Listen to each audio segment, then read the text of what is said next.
Bob Moore. Bob Moore, you're CPA, accountant extraordinaire, but was that natural? Was that something that your family, your mom, dad, was that? No, no. My father was in the military for 31 years. I wanted to be a physicist. I was in high school and I had a National Merit Scholarship to go to UCal Berkeley in the physics department, which is unheard of. And I had the highest SATs at my high school that I ever had, and I was a geek. I was a bookworm. I was interested in science, and my father said, well, why don't we try for this Naval Academy appointment? And I said, well, it's not something I'm really that interested in. He said, well, you don't have to do it if we get it. You know, you could still do what you want, you know, if you don't want it. So he did everything. He did all the paperwork and stuff and applied and everything. And I wound up with the appointment. But after that, that was it. And you're either going to go here or you're going to go nowhere. And I had no money or anything. And I didn't, the 50s were, when we were younger, things were different with Dad. And, people weren't always necessarily interested in your personal fulfillment. And so this is where I was going to go, and I went. And I didn't, I have a undiagnosed, at the time, a hereditary neurological impairment known as dystonia. It's very rare. That's why I talk a little slower, my smile's a little crooked, I have a little different walk. I fatigue easier, I can lift weights and, and I don't build a lot of muscle. It came from a Spanish relative, Jewish relative, 450 years ago in Spain that had a mutation. And it came through my mother, who had a case of it. So I didn't know this, and my mother didn't know it. She thought she'd had polio as a kid. It was very rare. It was only being worked on, researched in Japan when I was in high school. So it was unknown. So I went there, and I was like the worst athlete in the Naval Academy. But I got through. I mean, I had to train constantly, lift weights and run, and that's what I spent my time doing. And so after I got out of the Navy, I'd met my wife there and got married right after graduation. And when I got out of the Navy, I'd never had a hometown. I went to 5 schools in 5 years once, different schools. And I wanted a hometown. And I'd only visited here once in the winter, and I just said, this is a small place that I've never seen before. I'd never been in a place like this. And I liked the weather because I'd lived in Germany.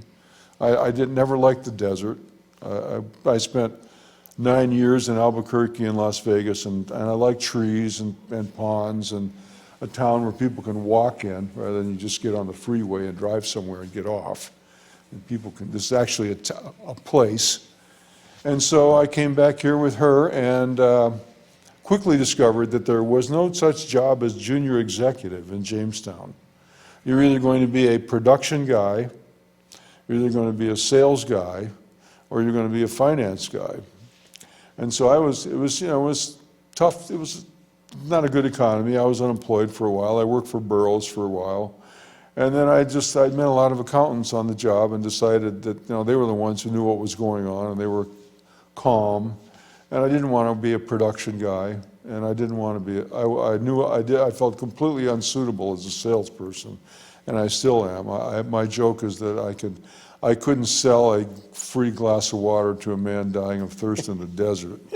When I built the soccer league, everyone was all gung-ho because their kids were in it and everything, but in terms of being a sales guy, so I decided to become an accountant, and I didn't find it hard. It was draining. It was a lot of hard work. It could wear you out. But so I just kept at it. And as soon as I wanted to become a partner, I had no interest in becoming a corporate accountant, and I wanted to become a partner in a CPA firm. And I didn't want to get distant from the work. When Halstead Corey or Corey Fiedler Johnson and Vanstrom was considering people, after Dale Corey died, places to merge with, I didn't want to, at that time, I didn't want to work in a situation where I wasn't doing a lot of the work myself in terms of reviewing and understanding things and setting things up and because I felt it was the only way I could be competent. I didn't feel that I could just farm things out. There were things we did farm out, and we consulted tax attorneys in your firm and others, so that's how I wound up being an accountant. I met a lot of accountants after I got out of the Navy. Actually, one of my roommates in the Navy had been an accountant, and he had actually gone to UNLV. So I could have stayed in UNLV and become an accountant, so I was never going to become a physicist. I became an accountant, and I liked it. It was a good job for me, I think. So when you came back and you went into public accounting, your first job was with Halstead Corey. Halstead Corey. Yeah.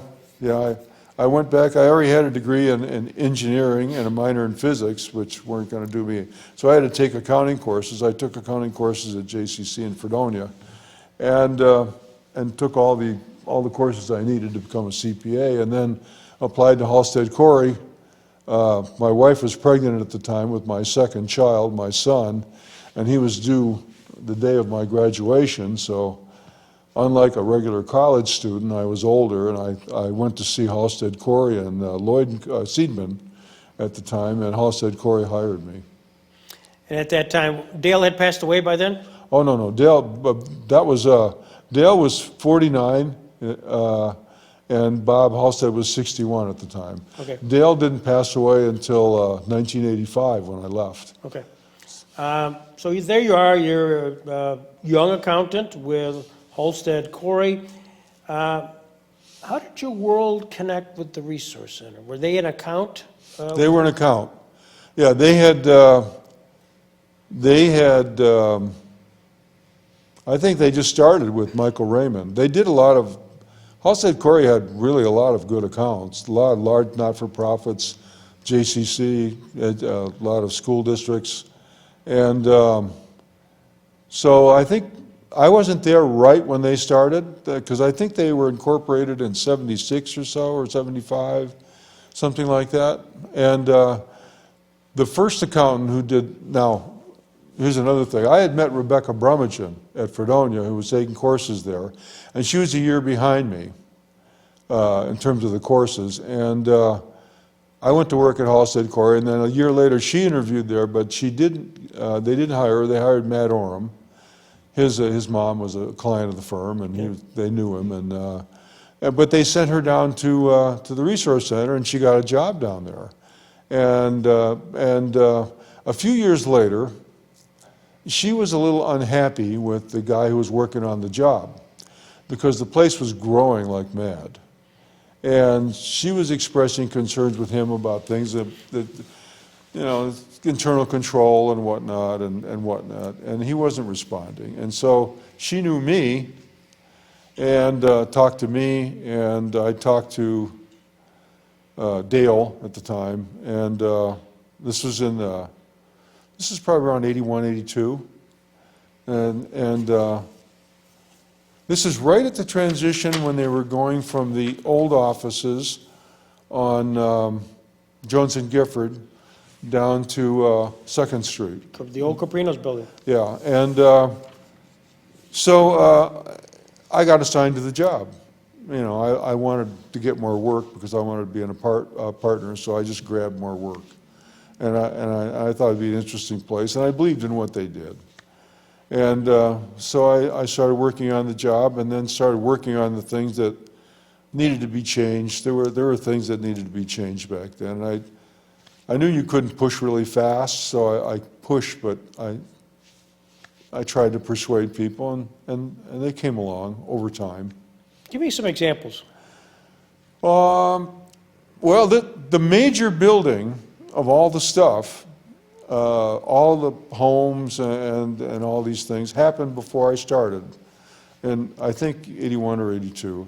I don't remember exactly when I started. But I look back on that stuff, and I don't think there had ever been, bids and stuff like that. I did look, those years were already done.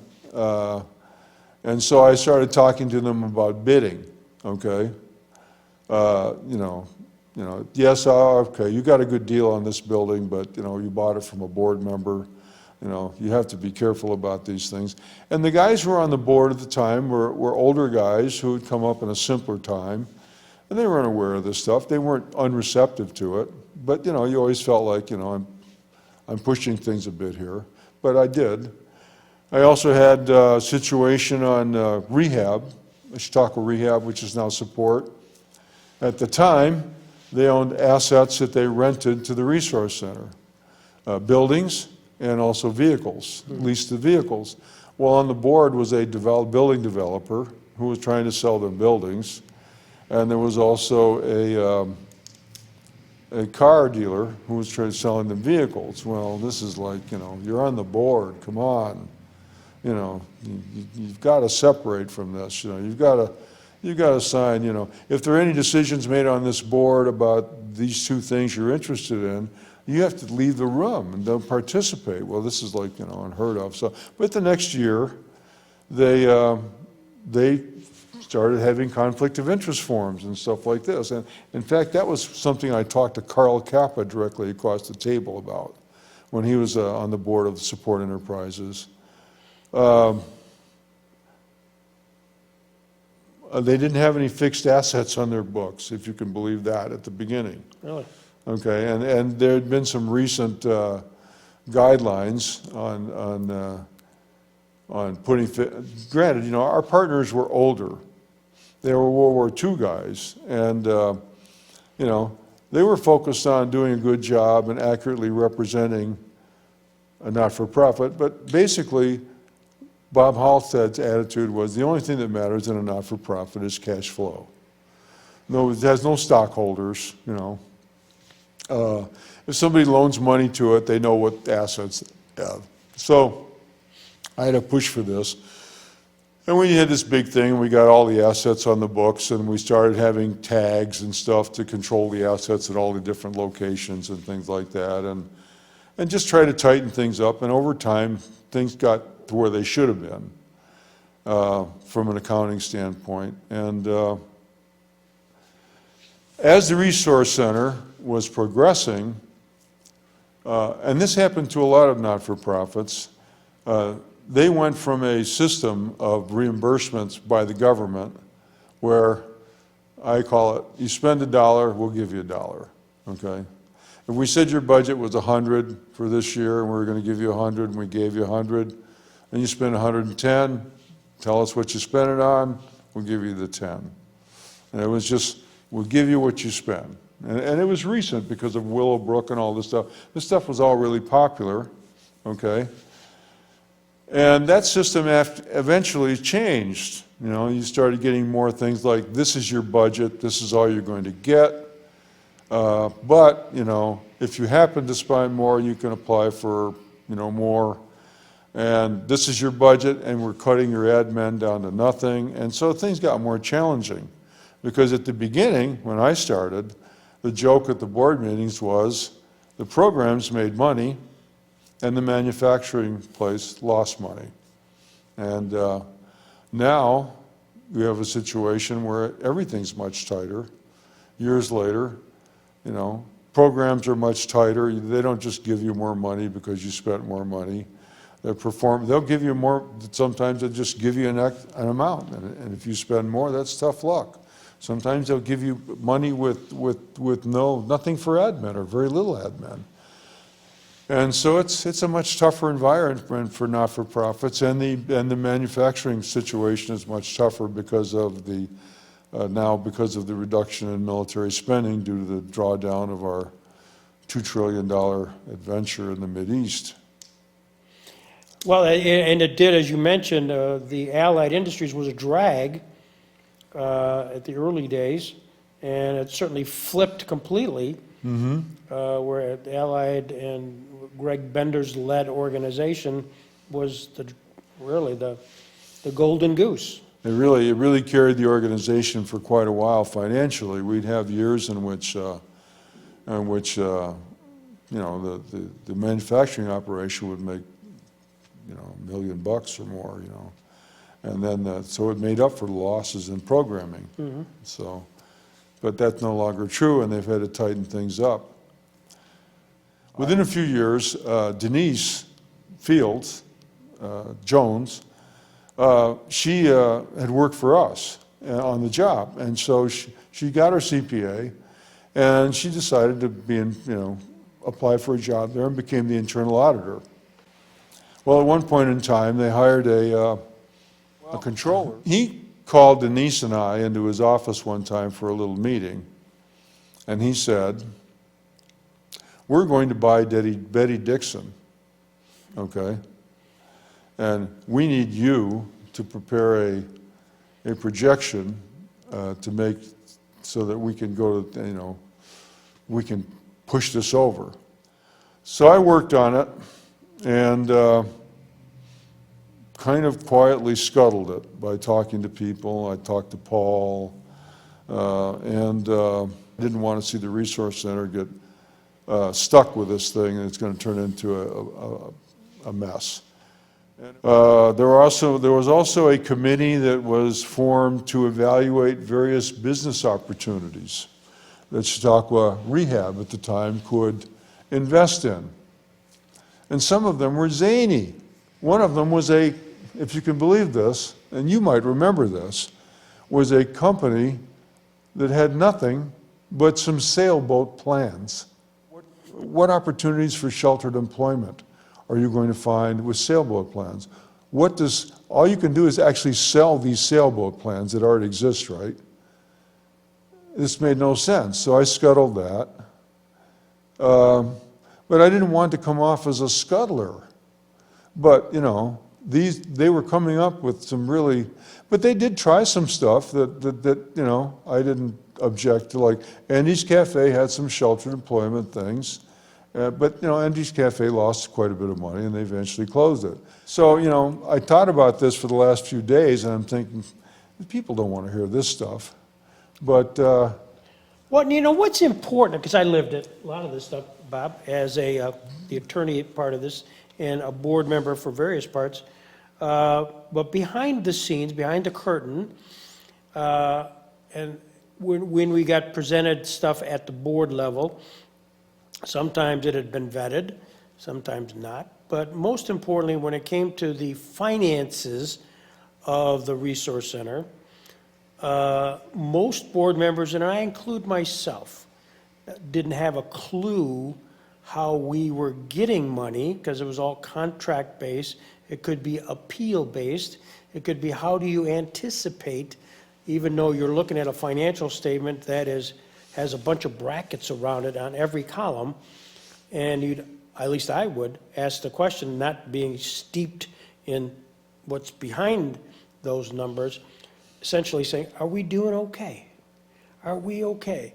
And if the Rebecca Brummagins or subsequently the Denises or you would say, we're doing okay, we'd accept that.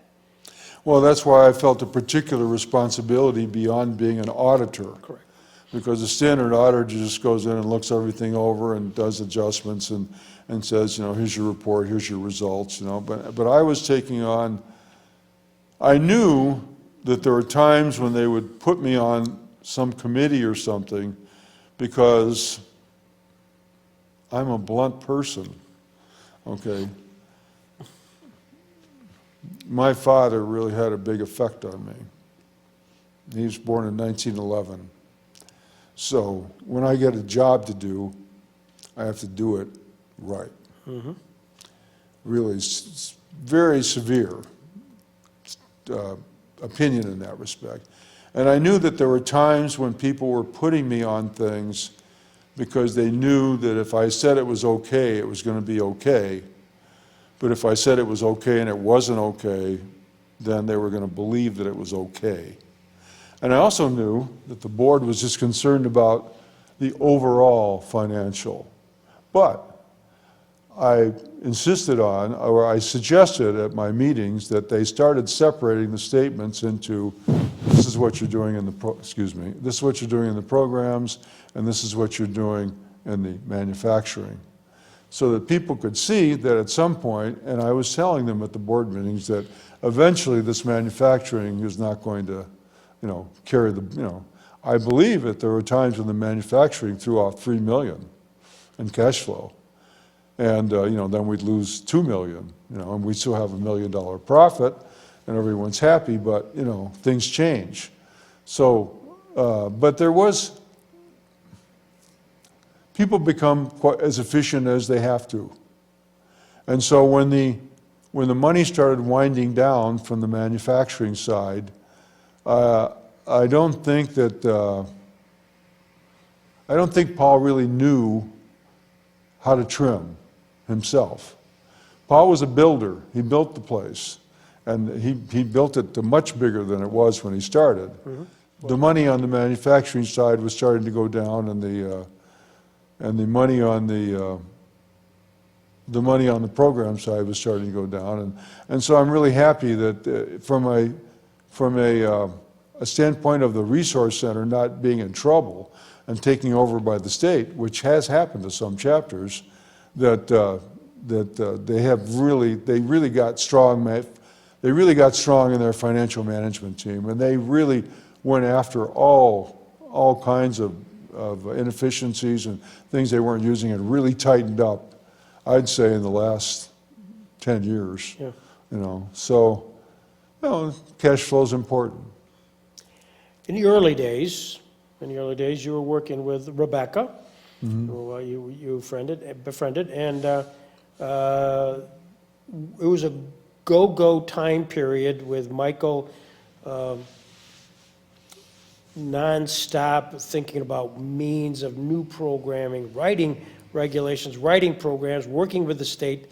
I mean, it was a genius. Creative. In that way. Right. And the state, because of the Willowbrook decree, really needed somebody to guide them, and he took the reins, right person, right time for that type of thing. He was a 10,000-foot guy. He was. And but with that, not necessarily a cross all the T's and dot all the I's. Yeah, somebody working in his wake, and that was kind of the role of Rebecca, because there was no, given where it came from to where it was going quickly. I mean, the ascendancy was steep. No controls to speak of. And I know you were brought in on a couple of fun, interesting controls of just dealing with Michael. And we've been talking about it, so we don't have to hold back, but sometimes just reimbursements and other things that making sure what's corporate is corporate, what's personal is personal. Mm-hmm. Yeah, but I remember the first time I met Michael was over at Jones and Gifford, and you were there, and Brummagem was there. It was right before a lunch, and we just went over, and I met Michael, and I think Michael didn't mind the fact that I was kind of a square shooter, but I was not an idea killer. I was somebody who wanted things to happen, and sometimes, as Mao Zedong once said, and you're familiar, sometimes you have to break a few eggs in order to make an omelet. But I'd come in after the Wild West days of building, and so I just tried to straighten things up after the huge, quick way they just came right up, and it was an unusual organization because it was not for profit. That we have wonderful foundations, in this town, but when you're Michael Raymond, and you're going to get millions of dollars from the government to do whatever you want, you're not going to feel like spending your time putting on presentations to get relatively small grants from local foundations, and so he was a little bit estranged from the local community, and a kind of a big city guy, a single guy who liked to have fun. And I remember one time the Resource Center provided him a residence, and I told him, I said, the rules are you cannot provide a residence for somebody unless you make a condition of their employment, and so I want you to write up a letter that says he's got to live there, and I think they did it, but it wasn't a material item because I was not in charge of doing the Resource Center's 1099s or anything, and it wasn't a material audit item, and it was being expensed anyway, whether it was expense as as a Benny to him or whatever. They owned the property. And the boat, I used to get a, Jack Fiedler, you remember Jack Fiedler? Very well. Jack Fiedler used to give it to me about that boat all the time. He says, yeah, they got that boat, Michael Raymond's, that boat, and I said, and I would go down to see Brummage and I'd say, you got to get some pictures in the paper of some kids on that boat. I mean, I'm just, because the boat was bought for the kids to go out, and they did. They actually did, and they had some pictures in the Post Journal, but then a little later they sold the boat, which is, then the ribbing stopped, So it was very interesting, and Mike was very creative, but I also felt that, you can be harmed if you're a little too, because an organization is expected to go from the wild entrepreneurial years into some kind of a managed maturity where you're accomplishing your goals, but things aren't Wild West anymore. No, and I was there during that period and helped encourage that. And you did, and that was part of when the transition with Paul, who sort of took this controlled chaos, controlled the chaos, which was it was a go-go year, no question about it. Raymond was unusual, right person, right time with regards to the Willowbrook decree and the pressure that the state was on, and our little chapter of the world was the go-to place in the whole state. Yeah, because, how many people do you find in the not-for-profit era that is like as go-go? Most of the people in the not-for-profit area are, they're picking up programs, and this was just a whole innovative thing. I mean, he just took off with a new thing, new funding, and I was cognizant of that. You don't. This place has to grow, and.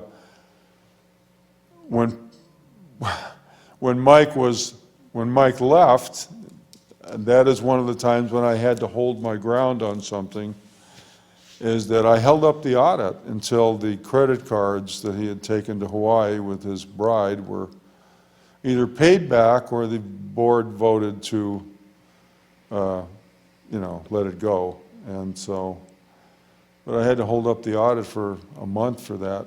I said, we're either going to record this as a receivable from Michael Raymond, or you're not going to get your audit. Yeah. Rebecca, was she the CFO at the time? Yeah, Yeah, she talked about that. yeah. And glad that you had to be somewhat of the heavy in that. That was Yeah, well, it wasn't right. yeah. But it resolved itself, and it was an awkward time period. She was a very attractive bride. But yes. She spun him around her finger, really. Yes. You've been engaged and involved in various forms of the Resource Center for 30-some plus years, haven't you? I presented the audit up through 2007 and then ran the audit. And then when I retired, I was asked to be on the Finance Committee. And of course, I wasn't on the Audit Committee that selected the auditors anymore, and I'm still on the Finance Committee. And that's the only board I'm on. I was on the board of COI from 1987 until around 2017. And I was the chairman of the board for 3 5-year periods and treasurer for 2 5-year periods. And so I was really influential on that. But I've been on the Resource Center Finance Committee. 40-some years. Yeah. I don't mind it, though. I mean, it's a good thing, and sometimes I'm surprised at sometimes I think I don't know anything, and sometimes I'm surprised at what I do know. I'm not someone who's easily impressed, but I am very impressed with their finance people. Their team there is one of the best I've ever seen, and relentless in trying to improve things and get the most for their money, et cetera, and stay afloat. Without that finance team, this resource center would have been taken over by the state years ago. Well, that's a compliment, because I know you do not suffer fools lightly. No. I don't go out of my way to persecute fools, but, you know, I like competent people Yeah. and, you know. Well, that's a tremendous statement. So I always mention the fact that one of the things I've been impressed with is the senior staff's longevity, and I really go back to mid-'70s. But during this time period, there's only been 3 executive directors, Right, which is unbelievable. that's true. And we've been interviewing, as part of the series that you're here with, Bob, folks who really recently retired, but all on the 40-year level, which is remarkable. Well, Michael Raymond probably would not, he may have left on his own at some point after, I think he was kind of an entrepreneurial guy, and I think he was kind of bored after things. He's kind of a guy who likes to build a house but not live in it, okay? I mean, he was an entrepreneurial guy, and I don't think he was really kind of a drive-the-bus guy, okay? And so if he had had his, I don't know how long he would have stayed there if he hadn't had his, you know, marital situation, everything, which caused him to leave. And boards, you know, when people talk about, well, we should have these term limits in Congress, you've been on some boards, and you're a lawyer. How long does it take to understand some of these places? Oh. And how long does it take to understand the military budget or, you know, HUD's budget or whatever, you know? If you start having term limits and turn people over every, you know, 12 years or so, you're never going to have anybody who knows what's going on. You know, I know that the, you know, the Pentagon can dress up in their uniforms and you know, you've got to really know what's going on if you're going to question generals and admirals. These are really smart people, and they're not interested in being underfunded. So, you know, it's hard to be on a board and really dig in. And as you know, there are a lot of boards where the board tends to follow 1 or 2 or 3 strong people who know what's going on. And you got to have somebody who's got some longevity and is blunt enough. Because I always feel that the problems don't go away on their own. I mean, particularly financial situations where you can see where you're headed in the wrong direction. You have to make changes. So when you say that they've had 3 executive directors, that, you know, maybe if Michael had been better at driving the bus and maybe had kept his personal life away from his business life, et cetera, then maybe Michael would still be here. But that is pretty remarkable. Yeah, to me, it's remarkable, and it says something about the service and their commitment to the service. It's not a gig. You know, for all 3 of those people, you know, Mike, Paul, and Denise, you know, they really believe what they're doing. They're not a hired gun That's right. to be an executive and do what they do as an executive, but no, they really believe in the mission, which is not easy, you know, and you don't always find that. Yeah, you have to really believe in the mission there to really give it your all, you know. But I think people have to believe in what they're doing everywhere to give it their all. It's hard to get enthused about it, but you know, you tour some of the homes and see what the lives of some of these people are who through no fault of their own were born with different problems, and you know, they're human beings. It's worthy cause. You know, and when you see other people that are dedicated, it's hard not to respond. You knew you were coming today. I asked you to come, and you willingly accepted. And in anticipation of that, thinking about today, are there some questions that you expected Greg Peterson to ask that he hasn't?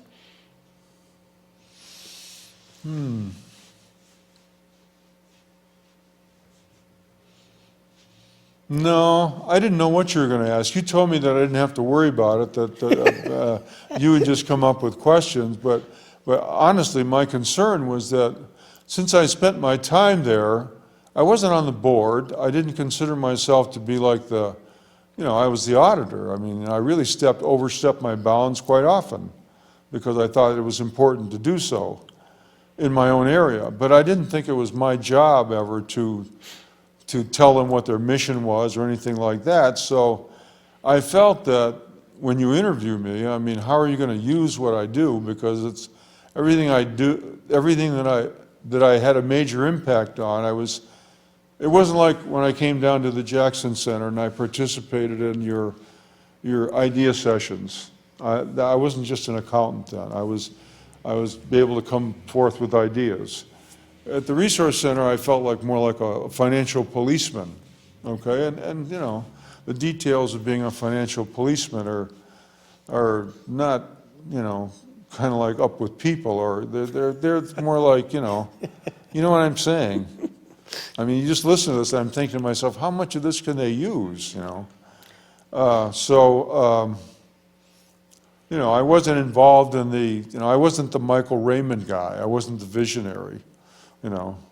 So, you know, my stuff was just practical, and I just wanted them, everywhere I went, as an auditor, I wanted them to find a way to financially succeed. Because all these not-for-profits, big ones and small ones, you know, it's tough. It's tough, you know. I mean, I used to go into school districts, okay?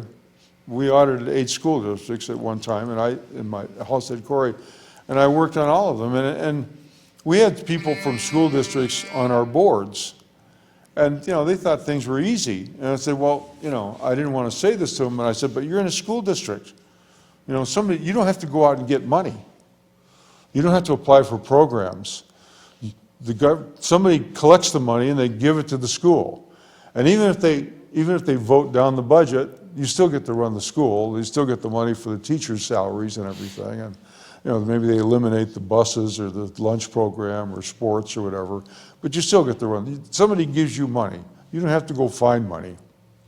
And that watching these non-for-profits go from spend $1 and we'll give you $1 in the late 70s and early 80s to today's reality, which is, you know, we want to cut taxes down to nothing and government's supposed to run on zero, and we're going to just squeeze you, you know.